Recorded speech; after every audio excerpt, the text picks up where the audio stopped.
প্রিয় দর্শক, আসসালামু আলাইকুম ওয়া রাহমাতুল্লাহি ওয়া বারাকাতুহু। তাসবিহ চ্যানেলে আপনাকে শুভেচ্ছা ও অভিনন্দন। প্রিয় বন্ধুরা, আমরা কে না চাই আমাদের জীবন থেকে অভাব, দারিদ্রতা, পেরেশানি দূর হয়ে যাক। আমরা সকলেই চাই আমাদের জীবনে কখনো যেন অভাব, দারিদ্রতা না আসুক।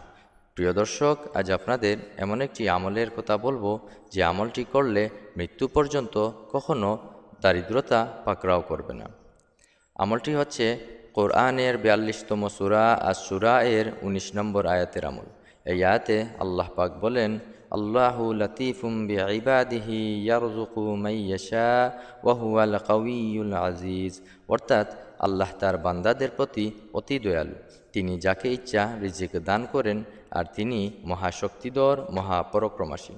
বন্ধুরা, আমরা রিজিক বলতে শুধু খাদ্যকেই বুঝে থাকি।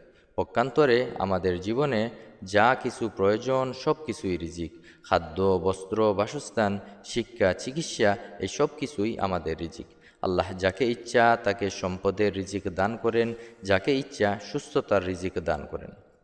পৃথিবীতে এমন সব জীবজন্তু আছে যাদের সম্পর্কে আমরা ভালো করে জানি না। আল্লাহ পাক ওই সকল জীবজন্তুর জন্য রিজিকের ব্যবস্থা করে দিয়েছেন। বন্ধুরা, আজ যে আমলের কথা বলবো সে আমলটি করতে হবে ফজরের নামাজের পরে।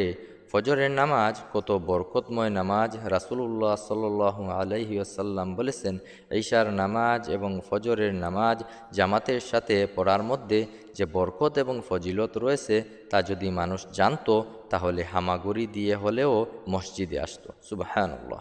রাসূলুল্লাহ সাল্লাল্লাহু আলাইহি ওয়াসাল্লাম অন্য একটি হাদিসে বলেন, ফজরের 2 রাকাত সুন্নত আসমান এবং জমিনের মধ্যে যা কিছু আছে সব কিছু থেকেই উত্তম। সুবহানাল্লাহ।